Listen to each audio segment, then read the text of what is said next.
Sarah Bennett was 51 years old when she found the receipt. It was crumpled at the bottom of the laundry basket, mixed in with her husband's gym clothes. A receipt from a jewelry store in the city, dated 2 weeks earlier. $4,000 for a diamond bracelet. Sarah sat on the edge of her bed, smoothing out the wrinkled paper. Her hands weren't shaking yet. That would come later. Right now, she was just confused because her husband Richard hadn't given her any jewelry recently. Her birthday had been 3 months ago. He'd given her a KitchenAid mixer she'd mentioned wanting. Their anniversary was coming up in November, still 2 months away. So who got a $4,000 bracelet? Richard Bennett was a real estate attorney, successful and well-respected in their suburban New Jersey community. He worked long hours, brought home a comfortable income, and had provided a good life for Sarah and their 3 children. Their oldest, Jake, was 28 and working in finance in Manhattan. Their daughter, Claire, was 25, a teacher in Philadelphia. Their youngest, Michael, was 22 and just starting law school in Boston. The Bennett house was a 4-bedroom colonial with a 2-car garage and a yard that Sarah maintained herself because she liked gardening.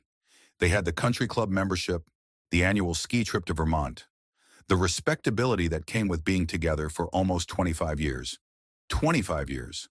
A quarter-century of marriage. Sarah had been planning their anniversary celebration for months, a big dinner party at Ravello's, the nicest Italian restaurant in town. 80 guests, a renewal of their vows.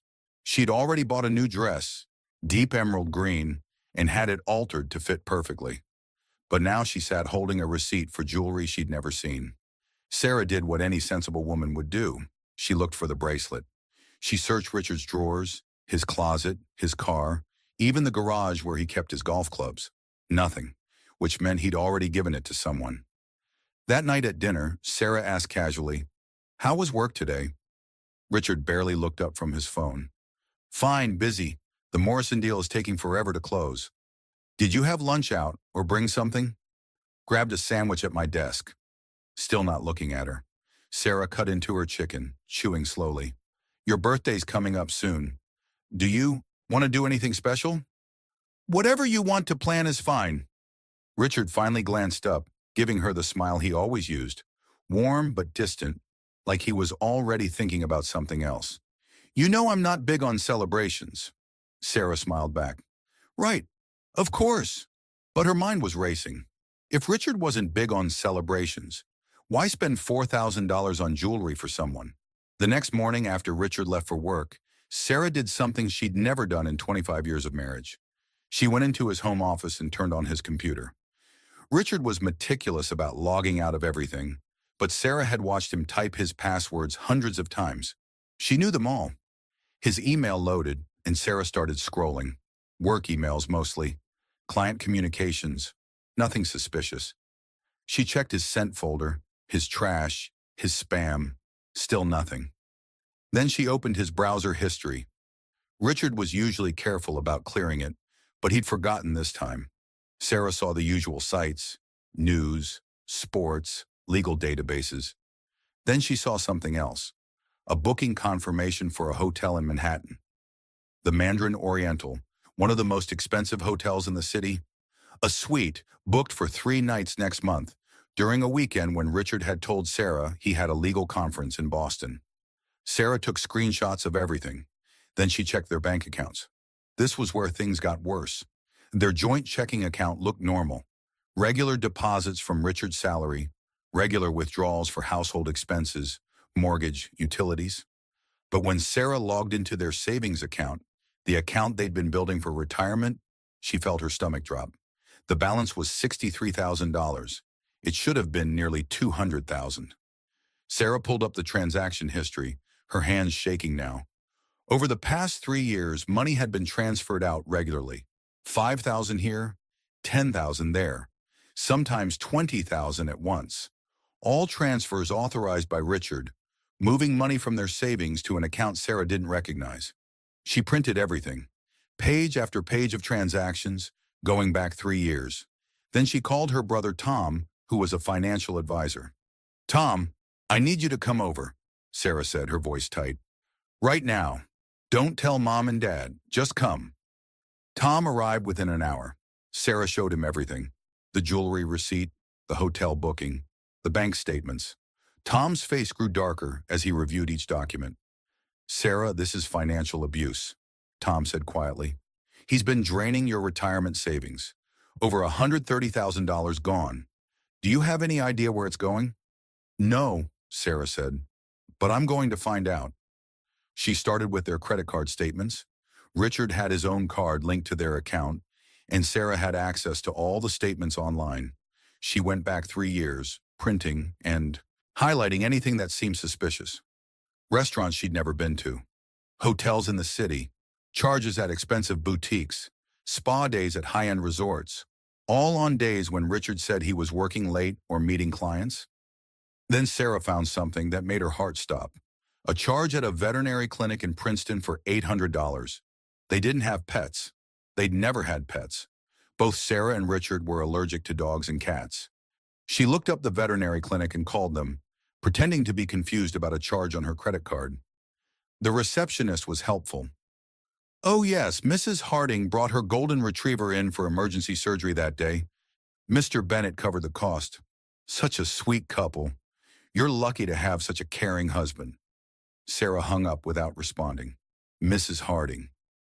The name felt familiar, but Sarah couldn't immediately place it. Then she remembered. Amanda Harding, Sarah's best friend for the past 12 years. Amanda was 47, divorced, a real estate agent who'd become close with Sarah after they met at a charity fundraiser years ago. They had lunch together twice a month. They texted constantly. Amanda was the first person Sarah called when something good happened or when she needed advice.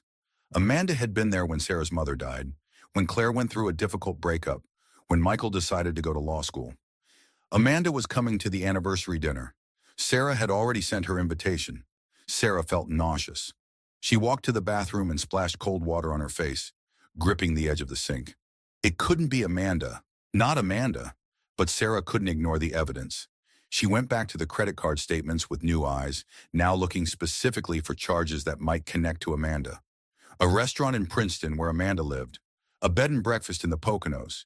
The same weekend Amanda had told Sarah she was going on a solo retreat. Tickets to a Broadway show, the same show Amanda had posted about on Facebook, saying a friend had surprised her. That friend was Richard. Sarah's phone rang. It was Amanda. Hey, Sarah. Just wanted to confirm I'm still good to help with the anniversary party planning. Do you need me to do anything before the big night? Sarah's voice came out normal somehow, steady and warm. No, everything's under control, but thank you for offering. You're such a good friend. Anything for you, Amanda said, laughing. I can't believe you and Richard are hitting 25 years. You guys are relationship goals. Sarah ended the call and immediately threw up in the bathroom. For the next 3 days, Sarah moved through her life like she was watching herself from outside her body. She cooked dinner for Richard. She answered Amanda's texts with smiley faces and updates about the party planning. She watered her garden and went to yoga class and smiled at the neighbors. But inside, she was building a plan. Sarah hired a private investigator named Marcus Foster. She found him through an online search for investigators specializing in infidelity cases. Marcus was a former detective, professional and discreet. She met him at a coffee shop 30 minutes away from her town, where no one would recognize her. I need to know everything, Sarah told Marcus, sliding the folder of evidence across the table. Where they meet, how often, what they're planning. I need photos, video, documentation, everything. Marcus reviewed the documents, his expression neutral. How long do I have? 2 months, Sarah said. My anniversary dinner is November 12th. I want everything by November 1st. That's doable, Marcus said. I'll need a retainer. Sarah handed him a check for $5,000, money she'd withdrawn from her personal account, a small inheritance from her grandmother that Richard didn't control. One more thing, Sarah said. I need you to find out about the account he's been transferring money to. Who owns it? Where it is? What it's being used for? Marcus nodded. I have contacts who can help with that. Over the next 6 weeks, Sarah continued planning the anniversary party while Marcus worked. She sent out invitations to 80 guests. Family, friends, Richard's colleagues, people from their church. She booked Ravello's entire private dining room. She ordered flowers, arranged for a photographer, hired a string quartet. Richard seemed pleased that Sarah was putting so much effort into the celebration. "You're really going all out," he said one evening, watching her address invitation envelopes. 25 years deserves something special," Sarah said, smiling at him. "We should celebrate everything we've built together." Richard kissed the top of her head. "You're amazing, you know that?" Sarah kept smiling until he left the room. Then she went back to addressing envelopes, including one for Amanda Harding. Marcus called 3 weeks into the investigation. "We need to meet." They met at the same coffee shop. Marcus had a thick folder with him this time, and his expression was grim. "Your husband and Amanda Harding have been involved for approximately 4 years, Marcus said. "They're careful, but not careful enough. I have video of them together at hotels, restaurants, her townhouse. They typically meet twice a week, sometimes more." He slid photos across the table. Richard and Amanda holding hands outside a restaurant. Richard and Amanda kissing in the parking lot of her building. Richard and Amanda walking a golden retriever together in a park. "The dog's name is Bailey," Marcus continued. "They bought her together 2 years ago. She lives with Amanda, but Richard helps take care of her, pays her vet bills, buys her food. According to my surveillance, Richard refers to Bailey as their dog." Sarah stared at the photos. Richard looked happy in them, genuinely happy, in a way she hadn't seen him look in years. "The bank account," Marcus continued, "is held jointly by your husband and Amanda Harding. They opened it 3 years ago. Based on the transfer records, they've been pooling money. Your husband's embezzled funds from your savings, plus commission money from Amanda's real estate sales that she's hiding from the IRS. "How much is in the account now?" Sarah asked. "Just over $190,000. Sarah felt cold. Almost $200,000. Her retirement savings, money she'd earned through years of careful planning and sacrifice, sitting in a secret account with her best friend's name on it. "There's more," Marcus said. "I obtained copies of some text messages through methods I won't detail. Your husband and Amanda are planning to leave. They're going to wait until after the holidays, supposedly to avoid disrupting your children's Christmas. Then in January, Richard plans to tell you he wants a divorce, and he and Amanda are moving to Charleston, South Carolina. They've already been looking at houses there. They plan to start a life together with the money they've saved." Sarah sat back in her chair. The coffee shop noises, the espresso machine, the chatter of other customers seemed very far away. "They're going to take everything you've built," Marcus said quietly. "Your savings, your financial security. Richard's planning to claim the money in that joint account is from an inheritance, something separate from marital assets. With a good lawyer, he might even get away with it." "Not if I stop him first," Sarah said. She contacted an attorney the next day. Her name was Elizabeth Warren, no relation to the senator, she always said, and she was known as the toughest divorce lawyer in the state. Elizabeth listened to Sarah's story, reviewed Marcus's evidence, and nodded decisively. "We can file for divorce now with cause citing adultery and financial misconduct," Elizabeth said. "With this evidence, you'll get the house, most of the assets, and he'll be ordered to return the stolen money. We can also potentially press charges for fraud." "I don't want to file yet," Sarah said. "I want to wait until after November 12th. Elizabeth raised an eyebrow. "Your anniversary?" "I'm having a party," Sarah explained. "I want everyone we know there. Family, friends, his colleagues. I want them all to see who Richard really is. Then the next day, I want you to file everything and have him served at his office." Elizabeth was quiet for a moment. "That's dramatic." "He stole my future," Sarah said. "He betrayed me with my best friend. He's been living a double life for 4 years while I trusted him completely. Yes, I want it to be dramatic." Elizabeth smiled slightly. "All right, let's make sure we do this right." Sarah spent the next 3 weeks preparing. She met with Elizabeth multiple times, going over every detail of the case. She met with a financial advisor Tom recommended, someone who could help her understand exactly what she was entitled to in the divorce and how to protect her assets. She also made an appointment with a therapist, Dr. Lisa Chen, because Sarah knew she needed help processing everything she was feeling, the betrayal, the anger, the grief for the marriage she thought she'd had. "What you're planning is confrontational," Dr. Chen said during their second session. Have you thought about whether public humiliation is really what you want? Sometimes these things can backfire emotionally. I've thought about nothing else, Sarah said. For 4 years, Richard and Amanda made me look like a fool. Everyone in our social circle probably knows or suspects. I've been the naive wife while they've been laughing behind my back. I want control of the narrative. I want everyone to know the truth from me, not through gossip.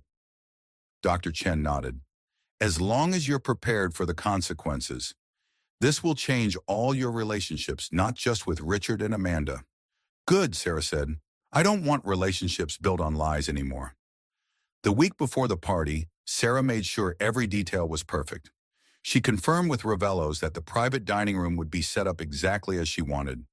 Round tables for 8, a small stage area where she and Richard would renew their vows, excellent acoustics for speeches. She also arranged for something special, a professional videographer. She told Richard and everyone else it was to capture the special night. What she didn't mention was that she'd asked the videographer to live stream the entire event to a private YouTube link that could be shared later. She met with Marcus Foster one final time. He handed her a USB drive containing every piece of evidence he'd gathered. Photos, videos, financial documents, everything organized and documented. Are you sure you want to do this? Marcus asked. Once you go public, there's no taking it back. I'm sure, Sarah said. 2 days before the party, Amanda called Sarah. I'm so excited for Saturday, Amanda said. I got you guys the most amazing gift. You're going to love it. Sarah wondered if the gift was purchased with stolen money from her own savings account. You didn't have to do that. Are you kidding? You're my best friend. I want to celebrate with you. You and Richard are so lucky to have each other. The audacity was stunning. Sarah felt rage burning in her chest, but her voice stayed calm. We are lucky. I'm glad you'll be there to celebrate with us. Friday night, the night before the party, Sarah couldn't sleep. She lay in bed next to Richard, listening to him snore, thinking about the 4 years he'd spent lying to her. 4 years of coming home and kissing her hello after being with Amanda. 4 years of eating dinner across from her while planning a future that didn't include her. 4 years of stealing her money to fund a fantasy life. Richard rolled over in his sleep, his hand landing on her shoulder. Sarah moved away from his touch. At dawn, she got up and went for a long walk through the neighborhood. The houses were quiet, lawns covered in early November frost. In a few hours, everything in her life would change. There was no going back from what she was about to do. Sarah wasn't scared. She was ready. The party was scheduled to start at 6 o'clock. Sarah spent the afternoon getting ready, hair styled in loose waves, makeup applied carefully. The emerald dress that made her look powerful and elegant. She put on the pearl necklace Richard had given her on their 10th anniversary, back when she'd still believed he loved her. Richard wore a navy suit and tie. He looked handsome, distinguished. The perfect successful attorney. The perfect husband. You look beautiful, he said, kissing her cheek. So do you, Sarah replied. They drove to Ravello's together in Richard's car, making small talk about the weather and which guests would arrive first. Richard seemed relaxed, happy even. He had no idea what was coming. The private dining room at Ravello's was beautiful. White tablecloths, candlelight, flowers on every table. The string quartet played softly in the corner. The photographer moved through the space, capturing details. And in the back corner, barely noticeable, was the videographer with his camera set up on a tripod. Guests started arriving at 6. Sarah's brother Tom and his wife Carol. Richard's partners from his law firm. Friends from the country club. Neighbors. People from church. Jake, Claire, and Michael. The kids had arrived that morning from their respective cities, excited to celebrate their parents' milestone. Amanda arrived at 6:15, wearing a red dress that probably cost more than she could afford on a real estate agent's legitimate income. She hugged Sarah tightly. You look stunning, Amanda said. This party is gorgeous. You've outdone yourself. Thank you, Sarah said, hugging her back, breathing in Amanda's perfume. The same perfume Sarah had smelled on Richard's shirts multiple times whenever he claimed he'd been working late. By 6:30, all 80 guests had arrived. The dining room buzzed with conversation and laughter. Waiters circulated with appetizers and champagne. It looked exactly like what it was supposed to be, a celebration of 25 years of marriage. Dinner was served at 7. Sarah had chosen the menu carefully, Richard's favorite dishes, foods they'd enjoyed together over the years. The irony wasn't lost on her.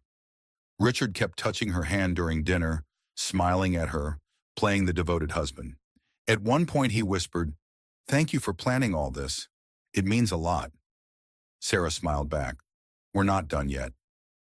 At 8 o'clock, after dessert had been served, Sarah's brother Tom stood and clinked his glass for attention. The room quieted down, 80 pairs of eyes turning to the front, where Sarah and Richard sat at the head table.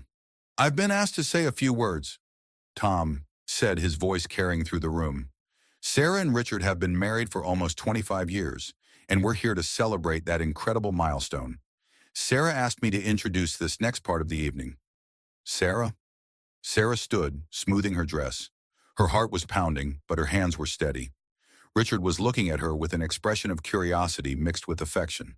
"Thank you all for being here," Sarah said, her voice clear and strong. 25 years is a long time. When Richard and I got married, we were so young. We had no idea what we were promising each other. For better or worse, in sickness and health, forsaking all others. She paused, letting that last phrase hang in the air. Forsaking all others. That's the promise we made. Richard was still smiling, but something uncertain had crept into his eyes. "Marriage is built on trust," Sarah continued. "You trust your partner to be faithful, to be honest, to protect what you're building together. And I trusted Richard completely for 25 years. I trusted him with our children, our home, our finances, our future." The room was very quiet now. People were starting to sense that something was off. "4 months ago, I found a receipt in Richard's laundry," Sarah said. "A receipt for a $4,000 diamond bracelet. A bracelet I'd never received. That made me curious, so I started looking into our finances more carefully." Richard's face had gone pale.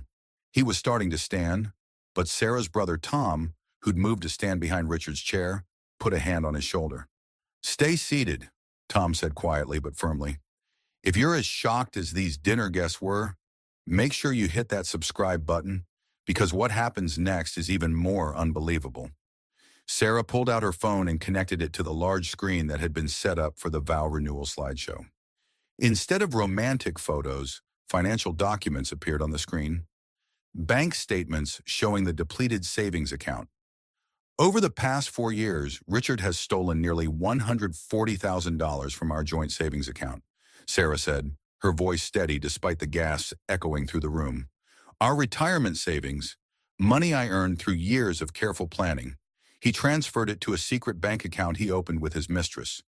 The room erupted in shocked murmurs. Richard was trying to speak, but no words were coming out. Sarah's children were staring at their father with expressions of horror. "The mistress is someone we all know," Sarah continued. "Someone I trusted. Someone who's been in this room tonight, eating dinner with us, pretending to celebrate our marriage." Sarah's eyes found Amanda in the crowd. Amanda had frozen, her wine glass halfway to her lips. "Amanda Harding," Sarah said. "My best friend for 12 years. She and Richard have been having an affair for 4 years. They've been planning to leave their respective lives and move to Charleston, South Carolina, with the money Richard stole from me." Amanda stood abruptly, her chair falling backward. "Sarah, please, I can explain." "What's there to explain?" Sarah asked. "I have 4 years of evidence. Hotel receipts, text messages, photos of you two together, videos of you walking your shared dog, the dog you bought together with my money."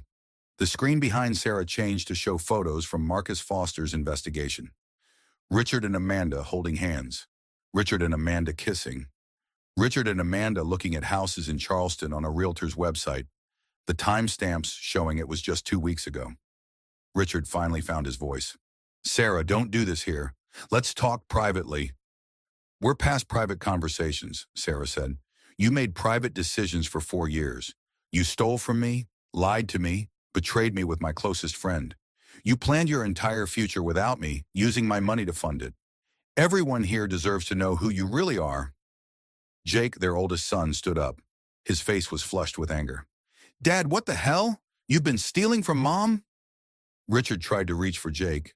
but Jake stepped back. "Don't touch me," Claire was crying, her husband's arm around her shoulders. Michael sat frozen, staring at his father like he was looking at a stranger. Sarah felt a wave of sadness for her children. This wasn't how they should find out. But there was no good way, and at least this way they'd know the full truth immediately. "I've already filed for divorce," Sarah said. "Richard will be served on Monday morning. I've also provided all evidence to the district attorney's office, who will be deciding whether to press fraud charges for the theft of marital assets." She looked at Amanda, who was crying now, mascara running down her face. "Amanda, you're named in the civil suit. You'll be hearing from my attorney about the restitution you owe for your role in helping Richard steal and hide marital assets." Several guests were standing now, some moving towards Sarah to offer support, others staring at Richard and Amanda with disgust. The photographer was still taking pictures, capturing every moment. The videographer's camera was recording everything. Richard stood, his face red. "You had no right to ambush me like this." "I had every right," Sarah said, her voice like ice. "You stole from me. You betrayed me. You made me look like a fool for 4 years. Everyone in our social circle probably knew or suspected, and I was the last to know. Not anymore. Now everyone knows the truth, and they heard it from me." Sarah's attorney, Elizabeth Warren, stood up from where she'd been sitting near the back. She walked to the front and handed Richard a folder. "Mr. Bennett, while you're not being formally served until Monday, I wanted you to have advance copies of the divorce filing and the asset freeze order that goes into effect at midnight tonight. You'll want to get your own attorney." Richard took the folder with shaking hands. He looked around the room at all the faces staring at him, family, friends, colleagues, and seemed to realize that his reputation, his standing in the community, everything he'd built, was destroyed.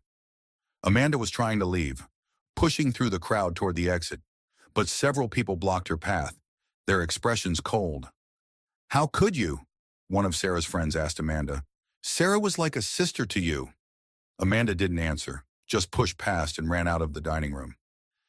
Sarah turned to address the room one more time.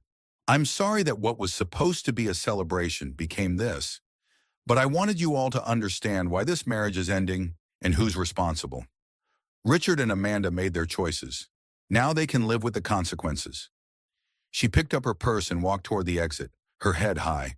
Her children immediately followed, along with her brother Tom and several close friends. Behind her, Sarah could hear Richard trying to explain, trying to defend himself, but his words were drowned out by the angry responses from the remaining guests. Outside in the parking lot, Sarah finally let herself feel the emotions she'd been holding back. She leaned against her car and started to cry, not from sadness, but from relief. It was done. The truth was out. She was free. Claire hugged her mother tightly. "Mom, I'm so sorry. I had no idea." "None of us did," Jake said, his jaw tight with anger. "But we're here for you. Whatever you need." Michael was quieter, always the more thoughtful of the three. "Are you okay, Mom? Really okay?" Sarah looked at her 3 children, all grown now, all looking at her with concern and love. "I will be," she said. "It's going to be hard, but I will be." The following weeks were a whirlwind. The story spread through their community like wildfire. Not surprising, since 80 people had witnessed the revelation, and several guests had recorded parts of it on their phones. The video went viral locally, shared through Facebook and text chains, until nearly everyone in town had seen or heard about what happened at the Bennett anniversary party. Richard moved out of the house immediately, staying with his brother while trying to salvage what he could of his reputation and career. But his law firm quietly asked him to take an indefinite leave of absence after several clients requested new attorneys, uncomfortable working with someone who'd stolen from his wife. Amanda's real estate career suffered too. She lost several listings as clients decided they couldn't trust someone who'd betrayed their friend so thoroughly. She eventually put her townhouse up for sale and moved to North Carolina, though not Charleston as she'd originally planned. The district attorney did press charges, not for criminal theft, since the money came from a joint account Richard technically had access to, but for fraud related to hiding assets during a marriage and tax evasion for the unreported real estate commissions Amanda had contributed to their secret account. Richard ended up taking a plea deal. He avoided jail time but was required to pay back every dollar he'd taken, plus damages and Sarah's legal fees. The settlement left him financially devastated. The divorce was finalized in March, 6 months after the anniversary party. Sarah got the house, 70% of their joint assets, after Richard paid back what he'd stolen, and substantial alimony. She also got to keep her dignity and her truth. The hardest part was watching her children process the betrayal. Jake refused to speak to Richard for months. Claire tried to maintain a relationship but found it difficult to trust her father. Michael, the law student, became obsessed with understanding how someone could rationalize such sustained deception. "I keep thinking about all the times he looked me in the eye and lied," Michael said to Sarah one evening when he was home for spring break. "How does someone do that?" "I don't know," Sarah said honestly. "I've asked myself the same question 1,000 times." But Sarah didn't spend all her time dwelling on what Richard had done. She threw herself into rebuilding her life. She went back to school to finish the nursing degree she'd abandoned when Jake was born. She started volunteering at a women's shelter, helping other women navigate divorce and financial abuse. She also started a blog called The Truth About Betrayal, where she wrote about her experience and offered advice to other women going through similar situations. The blog gained thousands of followers, women who'd been betrayed, who'd been lied to, who'd had their finances stolen, who felt alone in their pain. Sarah's message was simple. You're not alone. You're not crazy. You deserve the truth and the right to make informed decisions about your life. A year after the anniversary party, Sarah stood in her garden on a warm October afternoon, planting bulbs for the spring. The house was quiet. The kids were all back in their respective cities living their adult lives. But it was a peaceful quiet, not a lonely one. Her phone rang. It was her daughter Claire. "Hey, Mom, just wanted to check in. How are you doing?" "I'm good, sweetheart," Sarah said, brushing dirt from her hands. "Really good." "You sound happy," Claire said, and there was relief in her voice. "I am," Sarah realized. "I'm happy." After 25 years of marriage, Sarah Bennett had discovered that happiness didn't require another person to validate it. It came from living honestly, from knowing your own worth, from refusing to let someone else's betrayal define your future. She'd orchestrated one perfect moment of truth at that anniversary dinner, and everything that came after was simply Sarah living her authentic life, honestly, independently, and on her own terms. The anniversary party became legend in their town. People still talked about it years later. Remember when Sarah Bennett exposed her husband at their anniversary party? It became a cautionary tale about betrayal and a reminder that secrets always eventually come to light. But for Sarah, it wasn't about revenge or public humiliation. It was about taking control of her narrative, about making sure the truth came from her rather than through whispered gossip, about ensuring that everyone who'd been lied to, her children, her family, their friends, heard the full story at once. She'd spent 4 months planning that night, and it had gone exactly as she'd intended. Not because she enjoyed causing pain, but because she deserved to stand in her truth and let everyone else see it too. Richard reached out a few times in that first year, trying to apologize, trying to explain. Sarah never responded. There was nothing he could say that would change what he'd done or restore what he'd broken. She'd closed that chapter of her life at the anniversary dinner, and she had no interest in opening it again.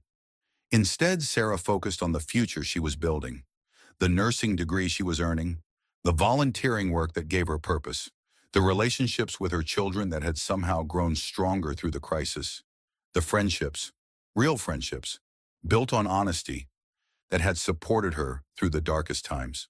2 years after the anniversary party, Sarah Bennett graduated with her nursing degree. Her 3 children were there for the ceremony, cheering when she walked across the stage to receive her diploma.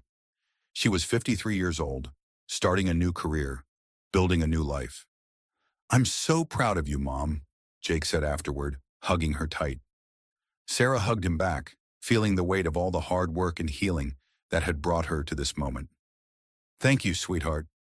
That night, Sarah sat on her back porch with a glass of wine, watching the sun set over her garden. She thought about the woman she'd been 2 years ago, trusting, naive, unaware that her entire life was built on lies. And she thought about the woman she was now, stronger, wiser, unafraid to stand in her truth. The anniversary dinner had been the beginning of her transformation. Everything after was just Sarah learning to live fully as herself, without apology and without fear. She'd made sure her story ended with honesty and justice, and that was all she'd ever wanted. And that wraps up today's story. Now we want to hear from you. Where are you watching from? Drop your city or country in the comments, and let's see how far these stories reach. If this story moved you or gave you chills, give it a like, share, and subscribe for more powerful stories. One last thing, rate the story from 1 to 10 in the comments. Your feedback helps us bring you even better ones next time. Thanks for watching. We appreciate you being part of this storytelling journey.